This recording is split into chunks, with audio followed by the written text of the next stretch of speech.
wind in his ears when Maybe it's he's the wind. trying to catch her. So we have these two beings. He's very heavy, he's tired, he's fainting, he's somewhere behind. And we have the deer who's all opposite. She's a 4 in front. She's running lightly, fleeing. Furious feeling. And he's like, I don't know, tugged by her. She's tugging him by her force. Yeah, she's sucking him in. So that's a big question. If you think of it as a love, then what is going on here? Is it his fault? Is it her fault that this chase is taking place? Who started the fire? Who started it? Is Or it maybe the it's just deer's the way the fault world goes because now. she's so attractive? Or is it the hunter's fault because he can't resist it? Or is it something different? Maybe it's just electric and magnetic, like a force of nature? I vote for the last. I think it's force of nature. Okay, who thinks it's the deer's fault? The deer is too stupid. It shouldn't be so nice and beautiful. But it Wearing doesn't diamonds. choose being. Of course it chooses. Okay, who thinks it's the hunter's fault? Yes. He should be a man. He should be vegetarian or vegan. Maybe he's not following the deer for meat, maybe for something else. For diamonds. Diamonds. So who thinks it's the hunter's fault? He should be a real man and Yeah. ain't one person. Who thinks it's more like a law of nature and nobody can do anything about it? Law of nature. Hooray! I believe in call of nature. Let's say it's a nature. Okay. But interestingly here, usually we think that the hunter is somebody who has the power, the hunter and the victim. Yeah? The hunter is strong and skillful, and the victim just has to run before it's too late. And actually, the end is inevitable. She has, or he has to accept it. What do we have here? Is it the same picture? No. How is it They're different? equal, yeah. Or maybe she's even more skillful. Yeah, maybe he's a victim of this hunt. He maybe would step out of it, but he can't. She exhausted him, Yeah. drowned him out completely. Fainting. He's not here. He's Really? fainting. And still, he may not take his mind off it. So He's maybe like he needs more bound. discipline. Maybe he's bound to it, like doomed for this hunt. She keeps him busy. Yeah, maybe love is like your destiny. You're doomed to love this person. So he has no power at all. He's fainting, and she is full of beans. She's just running. Does she care about him? Apparently not. Does he care about the deal? Of course, by all means. Now, here we have an interesting line. Faint and I follow. I leave off therefore. Why is it interesting? I follow. First he follows and then he leaves off. He drops off. And why else is it interesting? Faint and I follow. I leave off therefore. Alliteration of therefore. Yeah, that's good. Yeah, fainting, follow, off, therefore, off. Maybe Back again and it's forth, yeah. What else is interesting about it? Just look at it. Just look at it. Why is it interesting?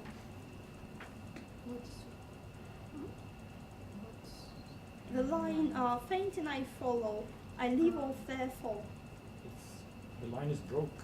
Yes! Hooray! Oh, I did something. 1, 2, 3, 4, 5, 6, 7, 8, 7, 1, 2, 3, 4, It's right in the 5, 6. middle? Yeah, it's in the middle. So it's this dot is not actually a dot, it's a point, it's this kind of a turning Like a point navel. apparently. because It's like a this turning part, point. turning point, literally, Yeah. turning Belly point. button. What happens before it? He tries to Chase, catch chase. the deer. After this pause, right in the middle, Gives up. I'm fainting. Oh, okay, now I can leave. After this pause, after this dot, after this point, he's leaving. He steps aside. This is smart. Of course it's smart. It's Sir Thomas Wyatt. What do you want? Of course it's... Okay, and of course we have lots of these sounds of flee, of fro, flee, of for, faint, for. Like Of- he's out of for- breath. We can hear it, we can feel it. Imagine lisping. I leave off their fault.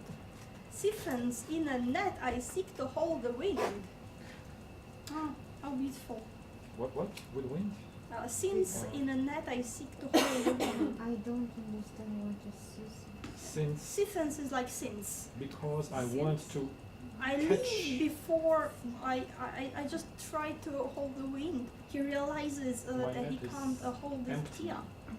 So this tear is very magical. Yeah. Which is like wind. Double What double it? since. since Scenes, like Because. old C one I M scenes. C E. S-I-N. Scenes, just S-I-N. normal scenes, normal scenes. Yeah. Normal. Normal Abnormal. scenes, very normal scenes. Song. Not sounds, scenes. No, Song. and abnormal scenes is with S. Okay. And In a and why net I no? seek to hold the wind. That's again very interesting. He has a net, but she's like the wind. She's uncatchable. Also, what's wind? Something an element. hollow, empty. Mhm. Well, doesn't have any body. But it's a just very strong air. element. It's an air. Yeah, it's like air, and something you can't really touch. And you can't Or really a catch hole. it. Especially if it's wind, it's blowing. Now it's here, now it's not here. So the deer belongs to some completely different reality, and he has a net. Yeah, a net is something physical, something that he makes. And absolutely inappropriate for dealing with these elements. So if we think about it, not in the terms of love, but in terms of self, the ways of self, then what can it be? What kind of a net we use? What kind of wind are we trying to catch?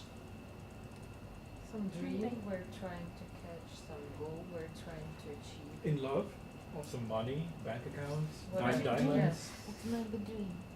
Maybe it's something that is not from here, but I think maybe the net is like our mind. Yeah, Ah. our mind is very much like a net. We try to catch. Again, what is a net? Retina. What is a net? What's a net? It's a structure. It's a structure of knots and threads. Yeah, knots, threads. Anyway, it's a structure.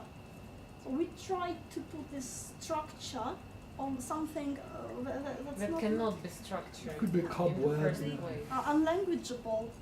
We have the unlanguageable, something that we can't even name in any language, because language is not for the unlanguageable, obviously. That's why it's called unlanguageable.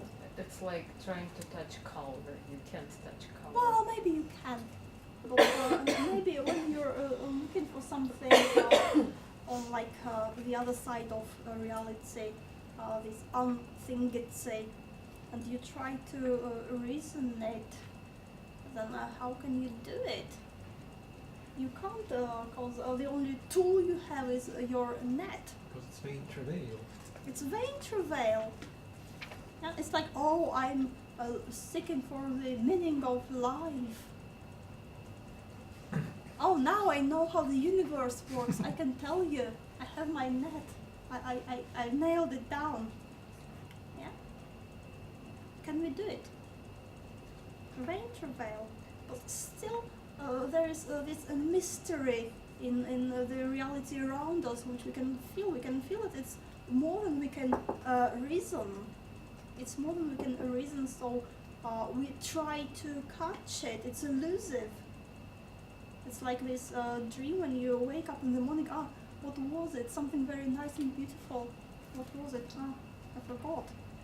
And you can't bring it from your dream to this plane, or from your magic trip to this plane, just because it's a different reality. But we feel that it exists there, and we follow it. We can't catch it here. It's like a dog chasing its tail, which is another kind of a chase.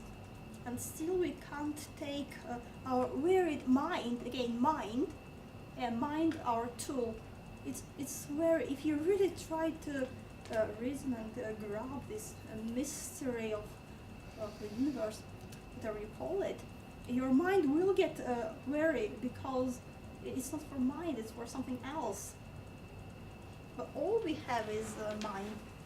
We do have other tools, but we don't always know how to use it. And when we bring it here, we try to put it into language, we try to put it into the net of reason, and it just escapes through these holes. Ah, very strange. Because we think that our mind is very solid, but if it's a net, then it has lots of holes in it. And that's the beautiful thing about mind. It's got holes in it. Okay, since in the net I seek to hold the wind. And that's like the end of this first big part of the poem. I give up. Yeah, and this last line is like the summary of this whole big first part. I tell you my story. I tell you all the details, but in the end, I admit it's just like trying to hold the wind. So I leave off. Then we start this second part.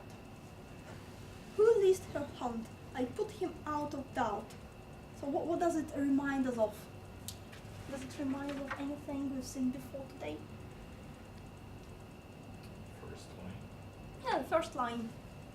So you can see that it's the second part, not only by rhyming, but because we repeat the words, ideas from the beginning. It's a bit different, but still. Who leased her hunt? Still somebody wants to hunt this deer. I put him out of doubt. So how is it different from the first line? Who leased to hunt? I know where is the name. And here, who leased her hunt? I put him out of doubt. How is it different? To put somebody out of doubt means to clarify something for somebody. How do we understand it anyway?